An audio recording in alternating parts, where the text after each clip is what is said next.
ये तुम क्या कर रहे हो? तुम मेरी शक्तियों से अनजान हो। मुझे एनकिडू को जगाने के लिए बस उसके दिमाग में उतरना है, और ये मेरी हिप्नोसिस की पावर से मैं आराम से कर सकता हूँ। ड्रैकुला ने बिना पल के झपकाए हुए एनकिडू की आंखों में देखते हुए जवाब दिया। ड्रैकुला की आंखें एनकिडू की आंखों में घुस चुकी थी। हाइप्नोटिक कनेक्शन स्टैब्लिश हो चुका था और ड्रैकुला अब एनकिडू के मन की गहराइयों में उतर रहा था। वो एक ऐसे संसार में पहुंच गया था जो न इंसान का था न देवताओं का। यहां तो बस एनकिडू का स्वयं था, उसकी आत्मा और उसका मन। ड्रैकुला ने अपने आसपास देखा, एक घने जंगल जहां पेड़ अपनी जड़ों से जमीन को पकड़े हुए थे। हवा में एक जंगली खुशबू थी जिसमें इंसानियत का कोई नामो निशान नहीं था। यहां एनकिडू का मन रहता था, एक ऐसा मन जो अपने प्रिमिटिव रूट्स की तरफ लौटना चाहता था। यहाँ तो इंसानियत का कोई नामो निशान नहीं है, यानी मैं एनकिडू की सबकॉन्शियस में पहुंच चुका हूँ। ये पूरी दुनिया उसके मन के हिडन मगर सबसे पावरफुल डिजायर से बनी हुई होगी, इसलिए यहाँ हर तरफ जंगल नजर आ रहा है। अचानक उसे एक भारी आवाज सुनाई दी। ड्रैकुला ने मुड़कर देखा, वो एनकिडू था, लेकिन वो एनकिडू नहीं भी था, वो उसका स्वयं था, यानी उसके मन की भूली बिसरी दबी हुई इच्छाओं का स्वरूप। और वो उस एनकिडू से बहुत अलग था जिसे ड्रैकुला जानता था। उसके बालों में पत्ते फंसे हुए थे और उसकी आंखों में एक अजीब सी शांति थी। तुम कौन हो? तुम यहाँ क्यों आए हो? ये मैं हूँ एनकिडू, ड्रैकुला। मैं तुम्हें यहाँ से निकाल लाया हूँ। गिलगमेश को तुम्हारी जरूरत है, तुम्हारे दोस्त को तुम्हारी जरूरत है एनकिडू। दोस्त? कौन सा दोस्त? और मैं यहाँ से क्यों जाऊँगा? मैं तो यहाँ खुश हूँ। यहाँ कोई विवाद नहीं, कोई जिम्मेदारी नहीं, बस प्रकृति है, मैं हूँ और एक अंतहीन सुकून है। ड्रैकुला ने एनकिडू की आंखों में देखा, वो आंखें जो एक तरफ से शांति से भरी थी लेकिन दूसरी तरफ उसमें एक गहरी उदासी छुपी हुई थी। क्या तुम सचमुच खुश हो या सिर्फ अपने रियलिटी से भाग रहे हो? भाग रहा हूँ? नहीं, मैं तो अपने आप को ढूंढ रहा हूँ। मैं जंगल में पैदा हुआ, जंगल में बड़ा हुआ और फिर किस्मत मुझे इंसानों की दुनिया में खींच लाई। मैं उनके बीच रहते रहते इंसानों जैसा बन गया, मगर इंसान बनकर मैंने क्या पाया है?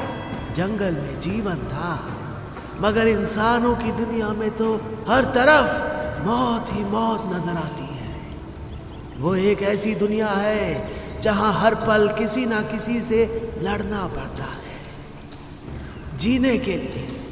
मैं ऐसी दुनिया में वापस क्यों जाऊंगा जहां हर पल एक युद्ध की तरह है? बोलो ड्रैकुला। तुम गलत सोच रहे हो एनकिडू। इंसानों की दुनिया जंगल से ज्यादा अलग नहीं है। तुम कहते हो कि उस दुनिया में हर कदम पर डेथ है, बट डेथ तो सब जगह है, और डेथ पूरी कब से हो गई? ये तो इस यूनिवर्स का थंब रूल है, what takes birth will make death. क्या तुम्हारे जंगल में कोई मरता नहीं है? क्या तुम्हारे जंगल में वॉयलेंस नहीं होता? लायन, टाइगर, क्रोकोडाइल, ये सब क्या शिकार नहीं करते?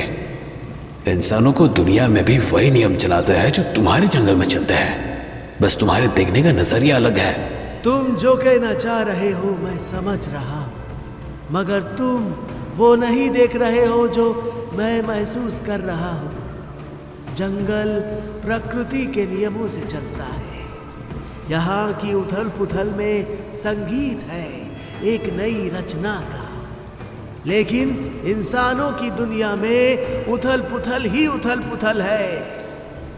जंगल में सुकून है, मगर इंसानों की दुनिया में वहाँ केवल शोर है। यहाँ कोई किसी की जान सिर्फ भूख मिटाने के लिए लेता है, मगर वहाँ तुम इंसान, तुम लोगों की भूख की कोई सीमा नहीं है। पेट की भूख मिटाने के बाद भी तुम शिकार करते हो, कभी जमीन के लिए, कभी मजे के लिए, कभी चमकने वाली धातु के लिए। कह दो कि ये सब झूठ है। एनकिडू की बातों ने ड्रैकुला को सोचने के लिए मजबूर कर दिया था। वो कुछ देर चुप रहा, और फिर उसने कड़क आवाज में एनकिडू के सवाल का जवाब दिया। तुम सही भी हो और गलत भी। इंसानों की दुनिया में जो क्योस है उसके पीछे भी एक रीजन है। ये क्योस ही इंसानों को सोचने को मजबूर करता है। ये वॉर्स ह्यूमैनिटी की ग्रोथ पर इन्फ्लुएंस डालती है। जिस टाइम पीरियड से मैं आया हूं वहां तक पहुंचते पहुंचते इंसान बहुत से युद्ध लड़ेंगे और वही युद्ध ह्यूमन सिविलाइजेशन के इवोल्यूशन का कारण बनेंगे। Whatever happens for a reason. तुम्हारा इंसानों की दुनिया में आना भी किसी रीजन से हुआ था और ऐसा नहीं है कि तुम्हें वहां सिर्फ बुराई मिली है, तुमने दोस्ती का आनंद भी तो पाया है। गिलगमेश तुम्हारा दोस्त है, क्या तुम अपने दोस्त को अकेला छोड़ दोगे? गिलगमेश, हाँ वो मेरा दोस्त है, लेकिन क्या दोस्ती सिर्फ एक जिम्मेदारी नहीं है? क्या मैं अपने मन की आवाज को नजरअंदाज कर दूं सिर्फ उसके लिए? ड्रैकुला ने महसूस किया कि एनकेडू के मन में एक कश्मकश चल रही थी। एक तरफ उसकी प्रिमिटिव सेल्फ कॉन्शियसनेस थी जो आजादी चाहती थी और दूसरी तरफ उसका इंसानी रूप था जो अपने दोस्तों के लिए जिम्मेदार रहना चाहता था। मेरे एक सवाल का जवाब दो एनकिडू, तुम क्या हो? क्या मतलब? तुम क्या हो? अगर कोई तुमसे पूछे कि एनकिडू कौन है, वो क्या है, तो तुम उसे क्या रिप्लाई दोगे? ड्रैकुला के सवाल ने एनकिडू की सेल्फ कॉन्शियसनेस को कंफ्यूज कर दिया था। वो चुप रहा और ड्रैकुला ने अपने सवाल जारी रखे। बोलो एनकिडू, क्या हो तुम? अपने आप को कैसे डिफाइन करोगे? क्या तुम्हारा जन्म बस जंगल में घूमने, खाने और सोने के लिए हुआ है? क्या यही एनकिडू की पहचान है? क्या तुम खुद को पहचानते हो? मुझे देखो, मैं 400 सालों से भटक रहा हूं।